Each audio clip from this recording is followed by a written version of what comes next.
Now, welcome once again. My name is Mr. Nicholas Mutinda from Nairobi branch. I will be continuing with employee resourcing where we left. In the first video, we discussed about human capital, definition of human capital. We also discussed about the link between human capital management and human resource management. We also discussed about human capital theory. So in this video, we'll be discussing the remaining part of chapter 1, that is intellectual capital and the others. So what do we mean by intellectual capital? What do we mean by intellectual capital? An intellectual capital simply is assets that produce cash flows, but they are intangible in nature. Assets that produce cash flows, assets that are in the organization, but they are intangible in nature.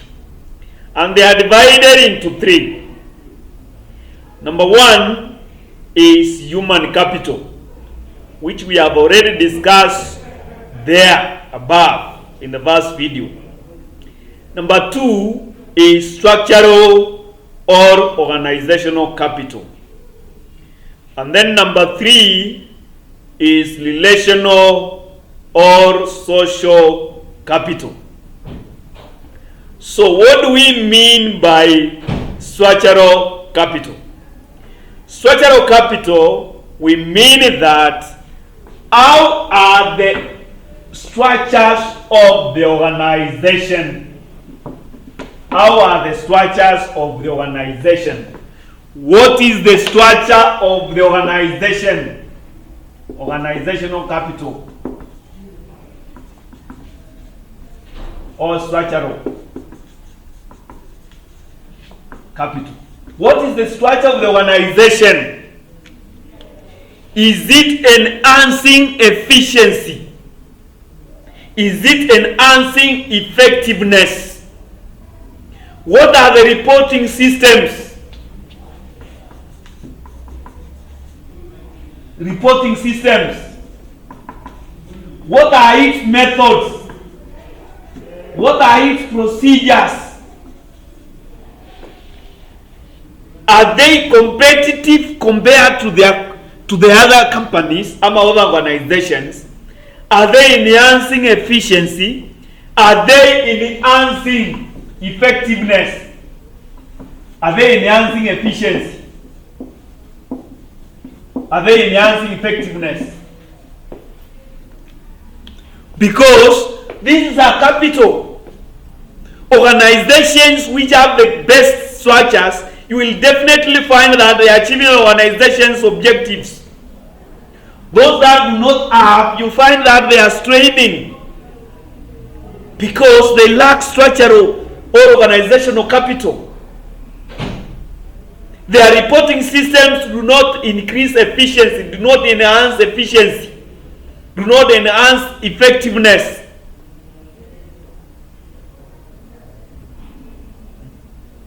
Because definitely, if you are talking about structure, how many people are you supervising? Are you able to supervise them? How are the reporting systems? When you get a problem in the organization, how fast is it solved? Do you need all to be moving around? If, for instance, a very simple thing like acquiring raw materials for the organization, does it require the MD signature for the materials to come? And these are things you will find. That's why you find, as compared to public sector and private sector, there's a problem. Because private sector has a good structural capital. There is no bureaucracy. Every now and then, organizations are auditing their systems. They are auditing their structures. They are auditing their methods and procedures to see where can they improve, where can they change, are the methods effective, Are they enhancing efficiency? Now compare that one to the government, to public sector, whereby there is a lot of bureaucracy. For you to get us paid, check has to pass through several 10 offices. And you find in between, this guy is not around, this manager is not around, this check cannot be paid unless this guy signs. And there is a lot of bureaucracy in the organization. So you find that that organization is lacking what we call structural capital. Organizational capital is not able to be efficient. So you need to ensure that organizations have organizational capital to ensure that they support the organization in achieving its objectives. Now, structural organizational capital is the availability of information systems, knowledge applications, databases, processes, and other infrastructure required to support an organization in executing its strategy. So are those knowledge applications, are those information systems, are those databases, are those processes, are they enhancing efficiency? Are they enhancing effectiveness? That is the bottom line. That is the bottom line. Those are things that you need to ensure that the organization is able to achieve. Is able to ensure that it has a good structural and organizational capital. Now, the third one, remember we said number one is human capital. We have discussed there above in the first video when we were talking about the competencies, when we were talking about the skills, when we are talking about the experiences, the potential of an organization, the diligence of the workforce, that we have discussed in the first video. You can check it. Now, the third is what we call relational or social capital. Relational or social capital. Relational or social capital. Or social capital. What do we mean by relational or social capital? We mean what is the relationship between an organization and the external world. What is the relationship between suppliers and the organization? What is the relationship between customers and the organization? What is the relationship between an organization and the regulators?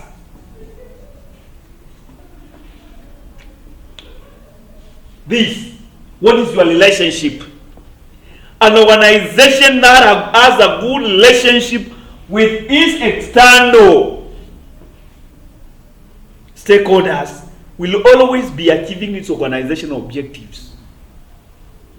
Take, for instance, suppliers. If you have a good relational capital, suppliers will be able to provide goods on credit. You sell them and then you pay them later. And that is what happens in supermarkets. Almost 80% of the goods sold in supermarkets are acquired on credit. So you need to establish a building, talk to several suppliers, they will be supplying goods on credit, and then you pay them. Now, what if you don't have a good relationship with suppliers? How will you survive in the market?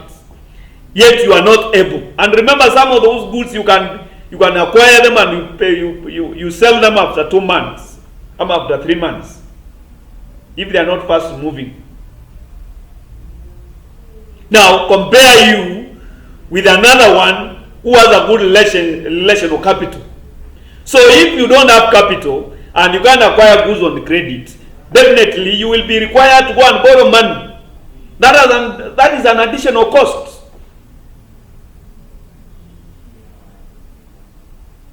So ensure that the organization has good relational capital, has good social capital. Take for instance, when you don't have a relationship with your customers. There's a small problem, your customers move out to your competitors. It is good for the organization to have good relational capital or social capital. What happens when you are ever quarreling with the regulator? What happens? Your license, your permits, you always acquire them through courts because the regulator has refused to give you license. Because you have not established a good relational capital. There is no understanding between you. So you will always be finding it difficult. Your business environment will be difficult to operate in because you lack that relational capital, which is very key in organizations, which is very key in ensuring that you achieve your potential. You can't be able to operate without relational capital. Because if your suppliers are not able to supply goods, you don't have good relational capital with the suppliers. Probably they can even sabotage you. You can pay for goods and then the goods are delayed because the relationship is not there. Customers are very small mistake. There is quarreling here now and then. They don't appreciate regulators. Look at this. And you find that there is ever business quarreling. You are ever taking one to court. Either the government is taking you withdrawing your license, or you are taking them to court in order for them to issue you with license. And these things are costing you. Remember, you are not operating, you are not a monopoly. There are other organizations. What is your relationship with the host community where your company is operating? Do you have a good relationship with the society at large? These things affect the organization. These things affect your business in a much very dearly. And they can hinder you or enhance you in achieving your organization objectives. What is your relationship with the media? What is it that they write? What is it that they report on you? Because they can blow things out of proportion. A small mistake, they report it. When you make amends, they don't correct it. They don't report.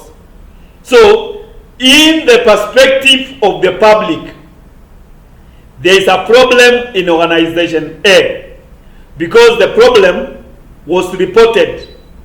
When it was when it was corrected, it was not reported. So the problem is still there. So how are you able to go through that? Now, having talked about intellectual capital, we can go to the next one, and here we will be talking about 1.5. What is the significance of human capital?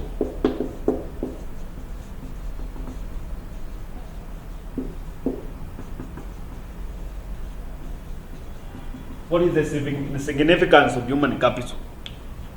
What is the significance of the human capital? And to start with,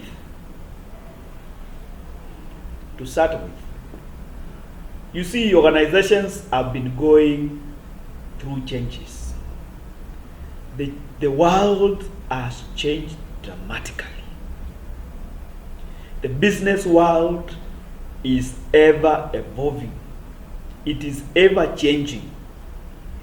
There is competition right, left, and center. Therefore, the competitive advantage of organizations was capital, machines,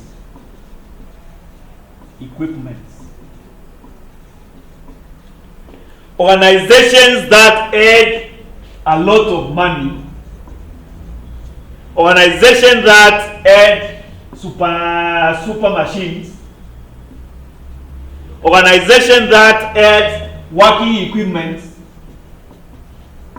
had a competitive advantage. This one has changed.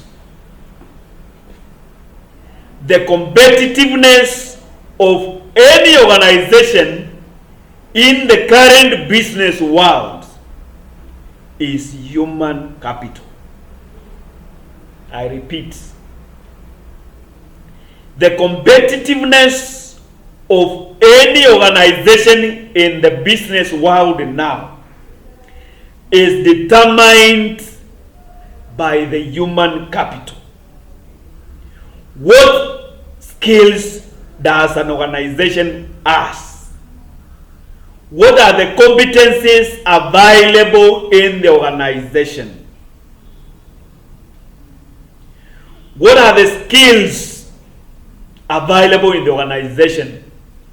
It is the human capital that is driving the business world in the moment, at the current moment, in the current period. It is the human capital.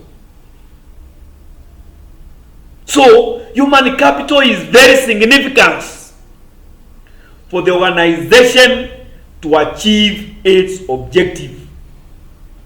It is the determining factor. It is the determining factor. How are the skills distributed in the organization? What kind of experiences do you have in the organization? What kind of competencies are available to your organization? Because where those skills, where those competencies, where those capacity dwell, prosperity is also there. The competitiveness of any business organization nowadays is about human capital.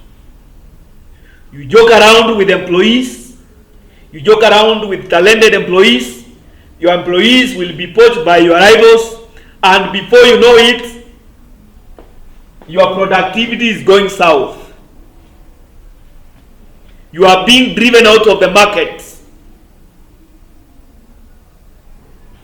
Because human capital is the competitive advantage of any organization.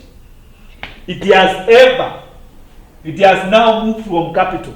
It has now moved from machines. It has now moved from equipment. It is not about human capital. So it is very essential for human resource managers to attract, retain the human capital, talented employees. Because by doing that, it is guaranteeing them prosperity. It is guaranteeing them productivity. It is guaranteeing them the growth of the organization. Without that, you will face it rough.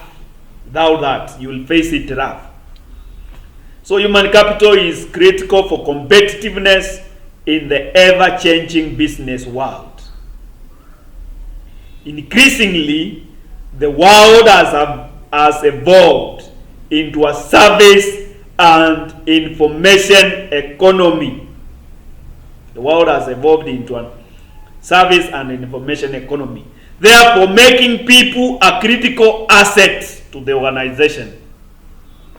Making people a critical asset to the organization. Access to financial capital is no longer a source of competitive advantage. People with the right profile and a capacity are currently the competitive advantage for any organization. The competitiveness is increasingly being derived from the know-how or the people's ability and their competencies. I can't agree more. I can't agree any more to that statement. Can't agree more to that statement. The labor force has changed dramatically. Organization know that they need people to deliver value in new and different ways, and that is how now that has brought about the issue about the war on talents. The war of talents in the human capital marketplace means that organization can no longer take for granted the skilled and experienced individuals in the workforce. That's why you find those guys who are talented are paid huge sums of money. Huge sums of money. For them to remain in the organization. Because it is either they remain in the organization and the organization achieves its organization objectives, or they leave and the organization collapses. It is a matter of life and death of the organization. Human capital. You lose the talented employees, the organization collapses. Because you are driven out of market. Alright. Now, having said that, can move to the next one. The last subtopic 1.6, human capital measurement and its importance. Human capital measurement and its importance.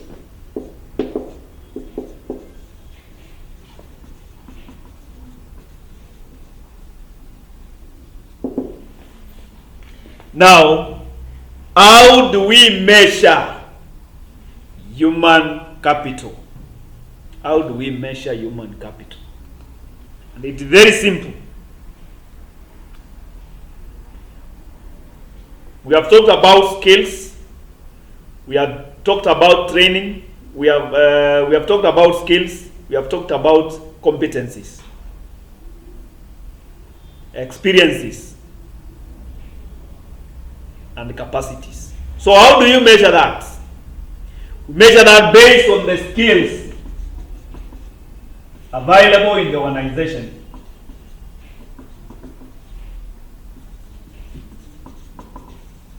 In your department,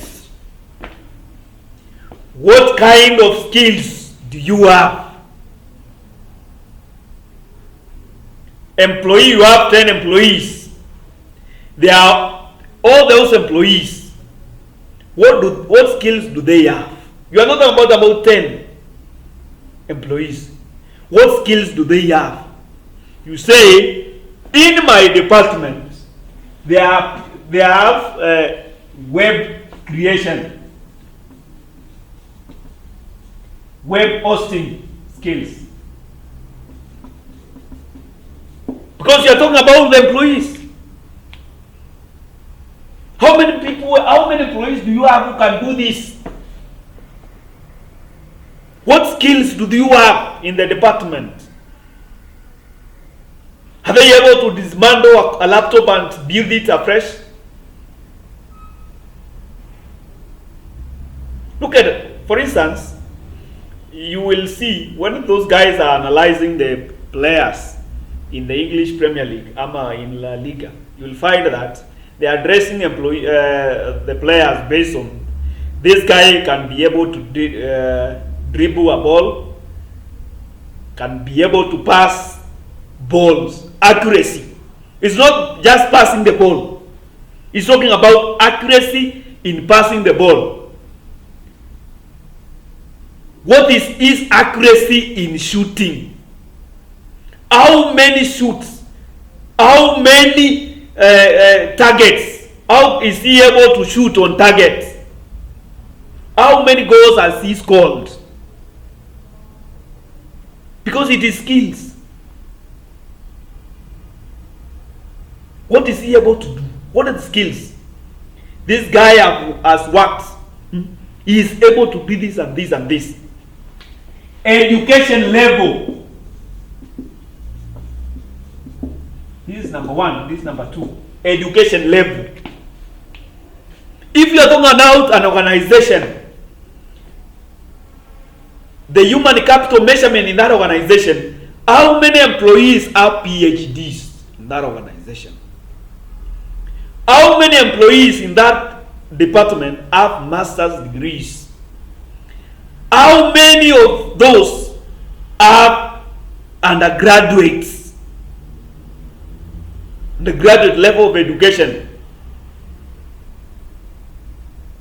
Because the reasoning of probably an undergraduate is different from the reasoning of a PhD student. And these are things you will be asked. Probably you are defending your organization in probably doing some consultancy work or some tender. You'll say, I have skilled and well-educated employees because these employees have worked, they have this skill. These guys, 50% of employees have master's level education. Measuring human capital. Now, number three is what we call work experience. For how long have they worked?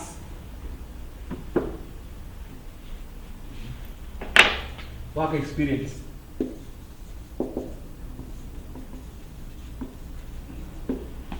For how long have they worked?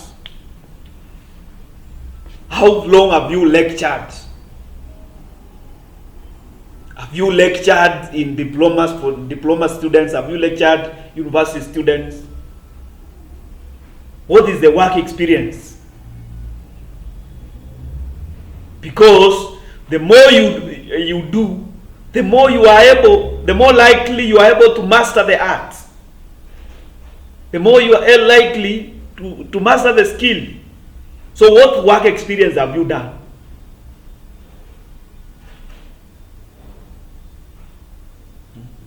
Because those are things you will be able to do. If, for instance, you have been teaching, or you have been lecturing for the first 10 years, definitely you are more knowledgeable in about lecturing. When students, you can be able to see when students are understanding and when are not. Because you are experienced in this. When you are doing, probably you are approving loans, you can be able to see when somebody is producing fake documents and not. The work experience. The work experience. Another thing is you will find that social skills.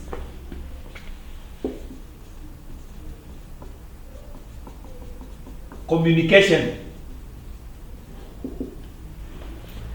Is the person able to interrelate with others? Is the person able to interrelate with others? In this organization, people are able to interrelate. So there is no problem. Even if you give them as a consultancy to come and consult, you come and consult from us. Our employees have good interpersonal skills. They can be able to interrelate with their employees. What is the intelligence of your employees? What is the intelligence of the employees? How have they been able to innovate? How have they been able to come up with the new initiatives? Supposing they are faced in difficult situations, what is their emotional intelligence? Are they able to cope with pressure? How are they able to give in? Are they able to negotiate? And no negotiation is under community social skills. What is the personality? Do they have a positive attitude? Do they have a drive? Are they harmonious in office? What are their personality traits? All those things. Those are what we call what? Those are the things that we use to measure human capital. And why is it important to measure human capital? Because it will enable for an organization to plan. It will be enable us to plan. What is the fame and the brand name of an individual? How many people are popular in the organization? And these are things you find that, for instance, when you're talking about TV, radio, some people may want to watch TV based on, because it's somebody who is presenting, somebody who is talking, because of the popular, because of the fame. And that's why you see, especially those advertising firms, they go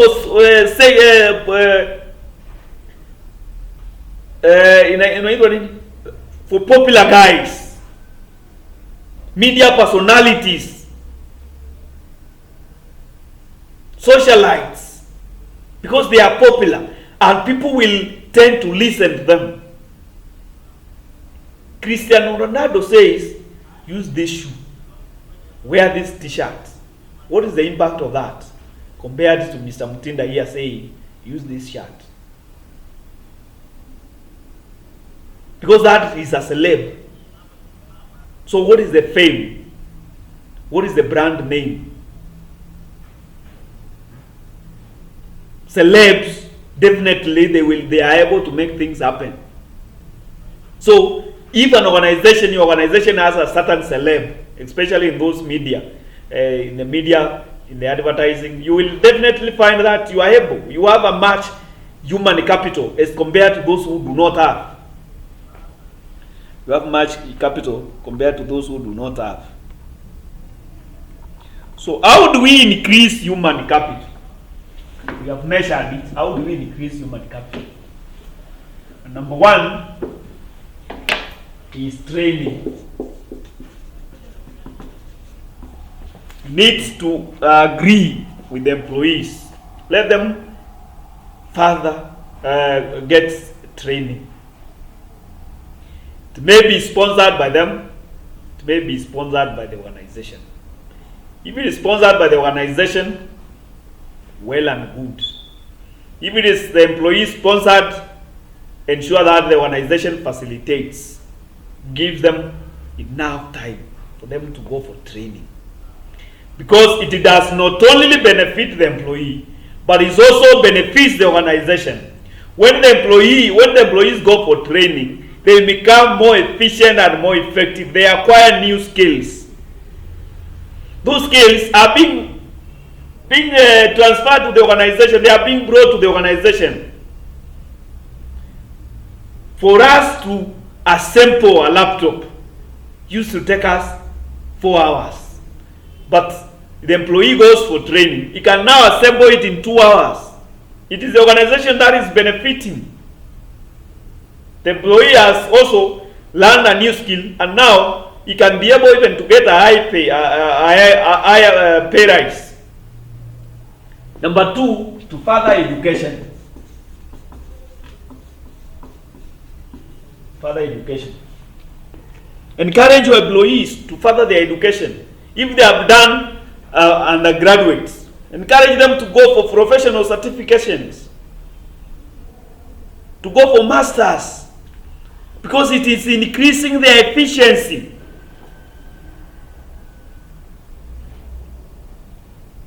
Another thing is a climate of creativity.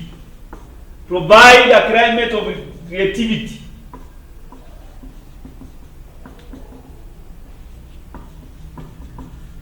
Have an open door policy where employees can come up with initiatives to ensure that processes are more effective. Does the organization provide that? When the employees come up with new initiatives, what do you do? Do you provide for them? Do you enhance them? Because it's very critical.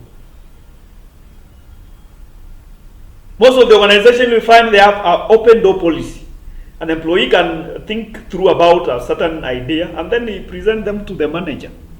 And the manager will be able to see, oh, this is beneficial to the organization. Now you are enhancing the human capital. People are able to come up with new initiatives. People are able to come up with new ways of doing things. Another thing is competitiveness.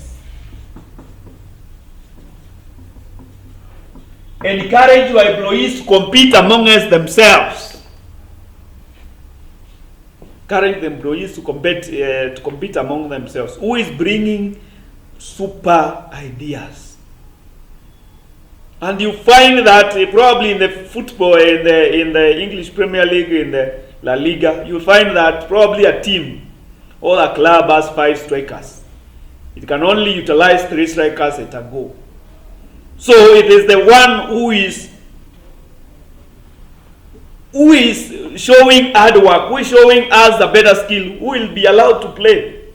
Because they are competing themselves. They are making, remember, if there is no competition, definitely those employees will not become better. But when they are talking about competition, employees are becoming more better and more better. Becoming more better and more better. They are becoming more effective and more efficient. They are becoming more efficient and more effective.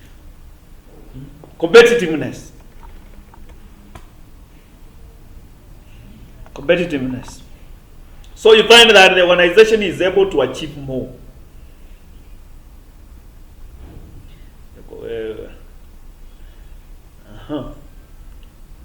So having said that, I think we can stop there. That is the end of chapter 1. That is the end of chapter 1. And if you are watching this video, kindly subscribe to my YouTube channel. Kindly subscribe to my YouTube channel in order for you to be able to access the other videos. Kindly subscribe to my YouTube channel. This is the second video of employee resourcing. So if you have not watched the first one, kindly look for it. Kindly look for it. Human capital. The other one is human capital 1. This is human capital 2. And the first one had 3 subsections. This one has also 3 subsections. Thank you for watching. Bye.